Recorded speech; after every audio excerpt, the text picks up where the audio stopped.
Let's now talk environment now, shall we? The Minister of Environment, Mohammad Mahmood Abubakar, has renewed Nigeria's commitment to the principle of the Ramsar Convention and the need to conserve the nation's wetland for the present and future generations.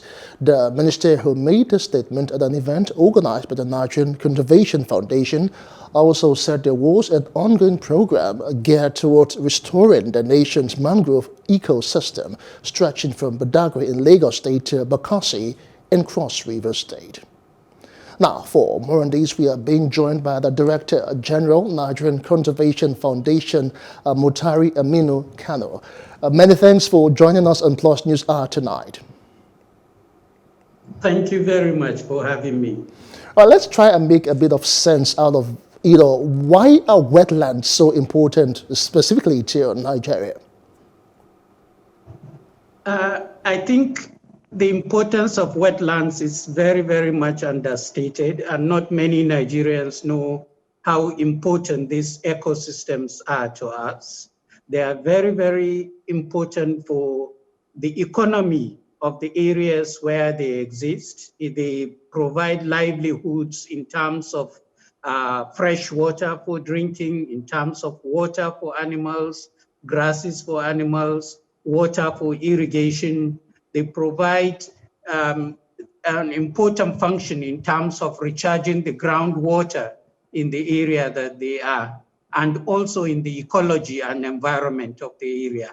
They lock up carbon, so they are a big carbon sink, and many other issues. So they are important for the hydrology, for the economy, and for the ecology of the country. And we are very, very lucky in Nigeria that we are very rich in wetlands, from the mangroves of the Niger Delta to the Sahelian floodplains of northeast Yobe and Jigawa states, to Lake Chad, to basins in the River Niger, River Benue, and all across the country.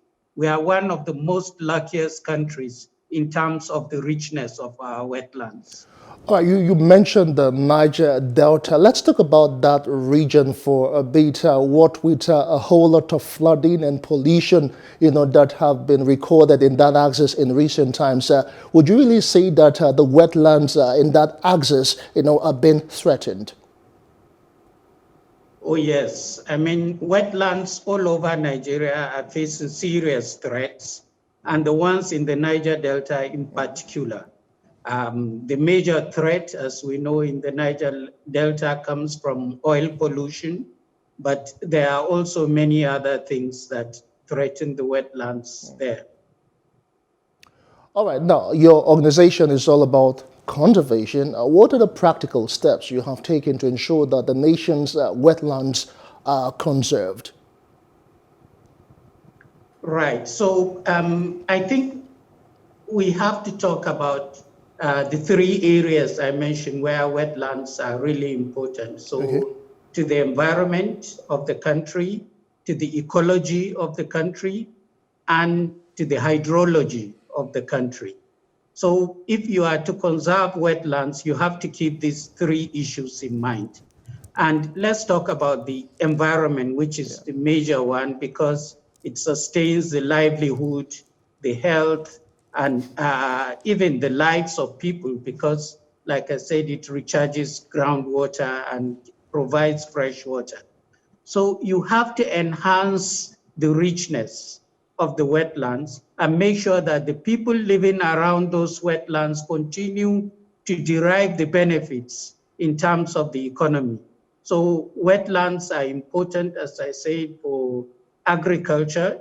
You have to really look at ways of enhancing how people could use the waters in the wetlands for agriculture in a sustainable way, whether it is for irrigation, as in the federal government's FADAMA programs, which have been going on with support from the World Bank. But you have to do this in a very, very sustainable way, because you can also damage the environment by intensive agriculture. So there is also livestock which derive water and grasses from wetlands. You have to try to enhance that, but at the same time, make sure that you are not accentuating one of the problems you mentioned on this program, which is the farmer-herder clashes and some of those areas of things. You have to make sure that there is no resource use conflicts in the wetlands because they are a major theater for some of those conflicts. You have to enhance the fisheries, which most wetlands communities depend on for their livelihoods because in some wetlands there isn't enough land for agriculture. So, and you have to teach people how to derive benefits from other parts of wetlands that are not just agriculture, Okay, fisheries, if I have to and butt in livestock. for 1 minute, let's talk about the issue of land reclamation. How do you protect wetlands and provide shelter for a teeming population? Lately, it seems as though the wetlands are fast depleting and disappearing from our eyes. Correct. They are getting drained, and they are being used for so many other purposes. One of them you mentioned is land reclamation. But if you do those type of things and see wetlands not as wetlands with their own benefits and look at them as some people do as wastelands and try to think you are bringing them into production by reclaiming them either for housing or for roads or for others, that comes back to bite you. And we are seeing examples, especially in a place like Lagos, where extensive wetlands reclamation and drainage and sand mining is causing heavy coastal erosion that is affecting communities around the coast. And therefore, you have to spend a lot of money, like the Lagos state government has done, in building bunds and structures that are supposed to stop coastal erosion. And this, in the end, costs more than the benefit that you have from the reclamation. And this is happening all around the coast of Nigeria, right up to the Niger Delta, where coastal erosion is really threatening communities because of the reclamation and bad practices we are doing in managing our wetlands. All right, thank you so much. We do appreciate your thought and your input on Plus News Hour for tonight. Thank you. It's my pleasure. All right, we have been speaking with the Director General of the Nigerian Conservation Foundation, and he's been speaking with us concerning wetlands and how we need to manage the ecosystem. And of course, issues of land reclamation also came to the fore. Hello, hope you enjoyed the news. Please do subscribe to our YouTube channel and don't forget to hit the notification button so you get notified about fresh news updates.